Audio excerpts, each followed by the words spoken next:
വഇദാ സഅലക ഇബാദി അന്നി ഫഇന്നി ഖരീബ് ഉജീബു ദഅവത ദാഇ ഇദാ ദഅാനി.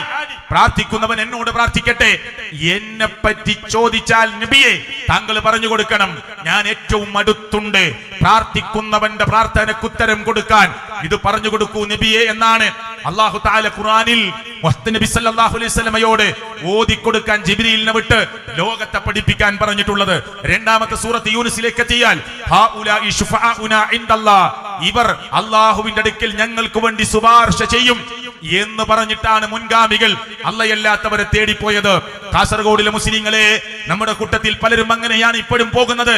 ഈ കബറിൽ കിടക്കുന്നവർ അല്ലെ, മാലിക് ദിനാറിന്റെയോ അങ്ങ് ഉള്ളാളത്തോ അങ്ങ് കണ്ണൂരിൽ അരട്ടക്കപ്പള്ളിയിലോ അങ്ങപ്പുറത്തെ കുഞ്ഞിപ്പള്ളിയിലോ കോഴിക്കോട് പവാടി നേർച്ചയിൽ ആ പള്ളിയുമായി ബന്ധപ്പെട്ട് കിടക്കുന്ന ഷെയ്ഖിന്റെ പള്ളിയിലോ അങ്ങ് ഭീമാ ഉമ്മാച്ചവരെയുള്ള കേരളത്തിന് പുറത്തുള്ള ഏർവാടിയിലെയും നാഗൂരിലെയും ഒക്കെയുള്ള ഈ കിടക്കുന്ന കബറിൽ കിടക്കുന്നവരെ തേടി പോകുന്ന പാവപ്പെട്ട മുസ്ലിങ്ങൾ പറയുന്നത് എന്താണെന്നറിയോ?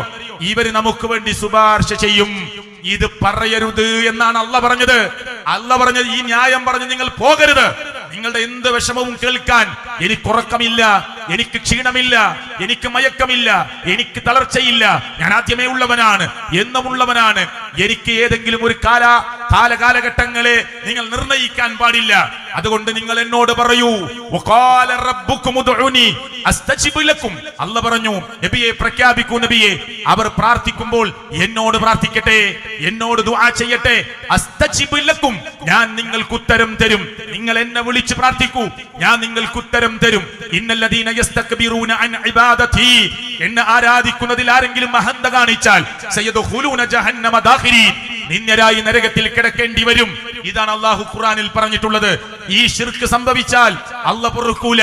ഭർത്താവ് ചെന്നപ്പോ ഭാര്യയുടെ കൂടെ വേറൊരു പുരുഷനെ കണ്ടപ്പോ മനുഷ്യന് ക്ഷമിക്കാൻ പറ്റൂല എന്ന് പറഞ്ഞ പോലെ ഇത്രയും വലിയ അനുഗ്രഹങ്ങൾ തന്ന റബ്ബ് ആകെ വെച്ച ഡിമാൻഡ് തള്ളിക്കളഞ്ഞാൽ, എന്നെ മാത്രം ആരാധിക്കണമെന്ന് പറഞ്ഞത്, എന്നോട് മാത്രം പ്രാർത്ഥിക്കണമെന്ന് പറഞ്ഞത്, എന്റെ പേരിൽ മാത്രം സത്യം ചെയ്യണമെന്ന് പറഞ്ഞത്, എന്റെ പേരിൽ മാത്രം ബലിയറുക്കണമെന്ന് പറഞ്ഞത്, എന്റെ പേരിൽ മാത്രം നേർച്ച വഴിപാടുകൾ അർപ്പിക്കണമെന്ന് പറഞ്ഞത് തള്ളിക്കളഞ്ഞ മുസൽമാനെ നിന്നെ അല്ലാഹ് ഇഷ്ടപ്പെടുകയില്ല, നിന്നെ പടച്ചവൻ തൃപ്തിപ്പെടുകയില്ല.